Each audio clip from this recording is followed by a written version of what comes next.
کہ حضرت آدم علیہ السلام خود کہتے ہیں احب الخلق الیہ، مخلوق میں سب سے زیادہ محبوب ہے۔ اللہ تبارک و تعالی اس پر مہر لگا رہا ہے، فرمایا قال صدقت یا آدم، اے آدم تو نے ٹھیک کہا ہے، بالکل سچ کہا ہے تو نے، ولولا محمد ما خلقتک، اگر وہ پیارا محمد نہ ہوتا تو تمہیں بھی پیدا نہیں کرتا۔ دیکھیں حضرت آدم علیہ السلام ذکر کر رہے ہیں، میرا عنوان یہی ہے نا کہ آپ کی آمد سے پہلے آپ کا ذکر ہونا اللہ تعالیٰ کو سب معلوم تھا، لیکن اس کے باوجود اللہ تبارک و تعالیٰ نے آدم سے پوچھا تاکہ آدم معافی ضمیر کا اظہار کرے، جو کچھ دیکھا اس کے بارے میں بتائے تاکہ لوگوں کو پتہ لگے اور فرشتے بھی سنیں کہ کس پیغمبر کا ذکر ہو رہا ہے۔ حضرت آدم علیہ السلام نے یہ ذکر خیر فرمایا، یہ قرآن پاک میں دوسرا مقام ہے۔ آیت نمبر کیا بتائی تھی میں نے؟ 37 سورۃ البقرہ آیت نمبر 129، یاد کرتے چلے جائیں۔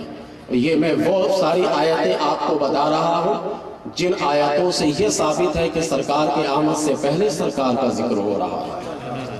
آیت نمبر کیا ہے؟ 129، 1 2 3، 29 اور 29، ہاں 1 2 9، اس میں کہیں غلطی نہ کر جائے نا۔ ہاں کبھی میں اس طریقے سے آپ کو گڑبڑ بتاؤں نا تو آپ فوراً بولیے تاکہ مجھے یہ پتہ لگے کہ آپ سن رہے ہیں۔ کیا میں بتایا؟ 1 2 9، 1 2 5 نہیں بولیے، یہ ایک موٹر سائیکل ہے وہ پتہ نہیں۔ اب یاد کر لیا نا آپ نے، تھوڑا فریش بھی ہو گئے آپ اور ساتھ ساتھ آیت نمبر بھی یاد ہو گئی۔ 129 آیت نمبر سورۃ البقرہ، اس کا ایک گراؤنڈ میں بتاتا ہوں۔ حضرت ابراہیم خلیل اللہ علیہ السلام نے جب خانہ کعبہ کی تعمیر کر لی تو خانہ کعبہ کی تعمیر کر کے 3 دعائیں اللہ سے مانگی، 3 دعائیں۔ پہلی دعا تو یہ تھی کہ اے اللہ ربنا تقبل منا انک انت السمیع العلیم، اے اللہ اس خدمت کو قبول کر لے، پہلی دعا یہ تھی۔ دوسری دعا یہ تھی ربنا وجعلنا مسلمین لک ومن ذریتنا امۃ مسلمۃ لک، اے اللہ میرے اور میرے اس بیٹے اسماعیل کی ذریت میں امت مسلمہ کو پیدا کر، ایسے گروہ کو پیدا کر جو سر جھکائے۔ تیسری دعا یہ تھی ربنا وابعث فیہم رسولا، اے اللہ ان میں ایک رسول مبعوث فرما۔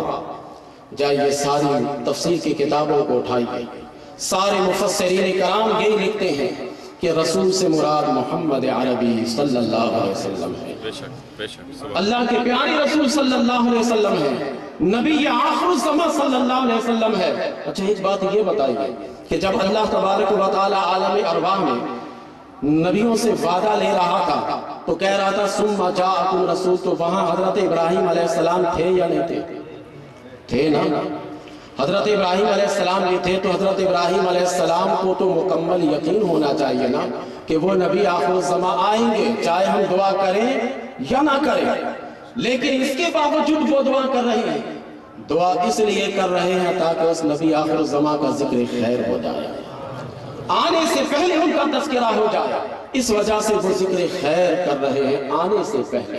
ایک بات اور میں آپ کو بتاتا جاؤں، حضرت ابراہیم علیہ السلام نے خانہ کعبہ کی تعمیر کی، اختتام پر یہ دعا کی اللہ کے گھر کی تعمیر یہ باعث سعادت اور باعث برکت ہے اور نیک کام ہے، تو معلوم ہوا کہ نیک کام کے اختتام پر دعا کرنی چاہیے۔ جب کوئی نیک کام آپ کریں گے نا، نیک کام کے اختتام پر دعا کیجئے، اللہ تبارک و تعالیٰ اس نیک کام کی برکت سے دعا کو قبول کرتا ہے۔ میں یہاں پر ایک مسئلہ آپ کو بتانا چاہتا ہوں، شاید آپ کا ذہن نہیں جا رہا ابھی ادھر، یہ مسئلہ یہ بات کو ذہن میں اتار لے آپ کہ نیک کام کے بعد دعا کرنی چاہیے۔ قرآن کریم کے ان آیات مقدسہ سے یہ ثابت ہے، ٹھیک ہے؟ یہ مجھے بتائیے کہ جنازہ کی نماز، جنازہ پر نماز پڑھنا یہ نیک کام ہے یا نہیں ہے؟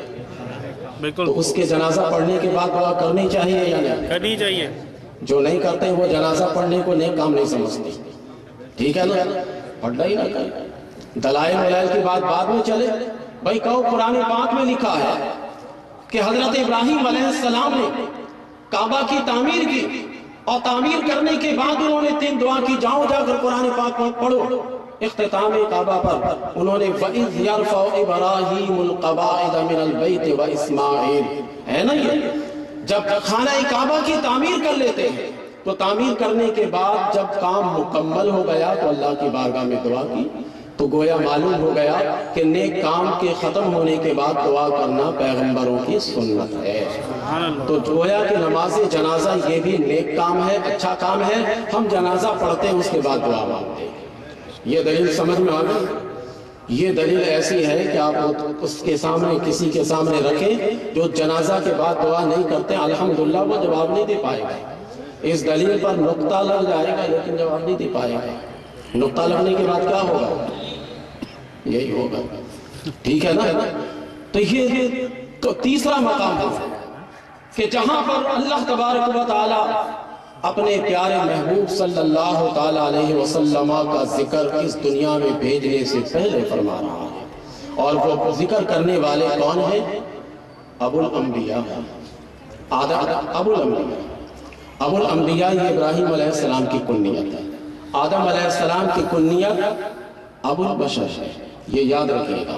بشر کی ابتدا یہیں سے ہے، اور ابو الانبیاء حضرت ابراہیم علیہ السلام کا لقب ہے یہ، اس لیے کہ ان کے اولاد میں کثرت سے پیغمبر ہوئے تو ان کو ابو الانبیاء کہا جاتا ہے۔ تو میں نے ابو البشر کی بھی بات کی کہ انہوں نے آنے سے پہلے نبی کریم علیہ السلام کا ذکر خیر کیا، اور میں نے ابو الانبیاء کی بھی بات کی۔ آپ آئیے چلتے چلاتے، سارے پیغمبروں کا تو میں تذکرہ کر نہیں سکتا، ایک دو کا کروں گا، آپ گھبرائیں نہیں، اور میں وقت پر ہی انشاءاللہ ختم کروں گا۔ میں جتنے بھی بڑا مجمع ہو کچھ بھی ہو وقت کی میں پابندی کرتا ہوں، ٹھیک ہے نا؟ ایک اور میں کہتا ہوں مقام، حضرت موسیٰ کلیم اللہ علیہ السلام، قرآن پاک میں بہت نام آیا ان کا، بڑا تذکرہ ان کا ہوا ہے۔ حضرت موسیٰ علیہ السلام، ان کے بارے میں سورۃ الاعراف کی آیت نمبر 159 یاد رہے، آیت نمبر یاد رکھے گا؟ ہاں اب آ گیا 159، ہاں یہ رکھ لیں یاد، 159 آیت نمبر سورۃ الاعراف، میں آیت بھی پڑھ دیتا ہوں۔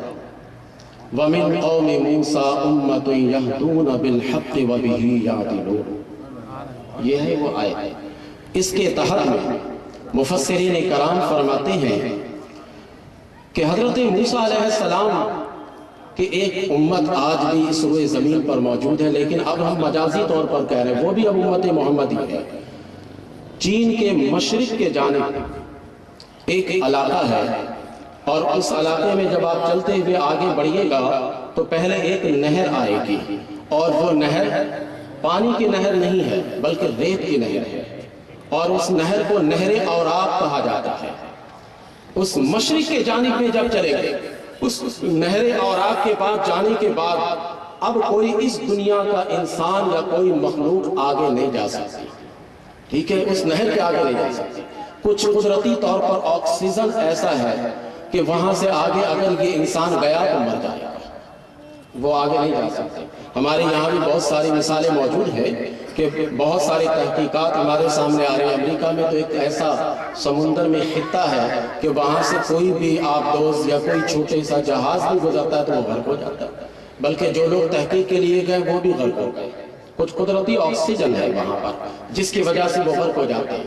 تو ملک چین میں مشرق کے جانب نہر اوراق کے بعد ایک آبادی ہے، اس آبادی کے بارے میں مفسرین کرام فرماتے ہیں کہ وہاں کے لوگ بڑے متقی اور پرہیزگار ہیں،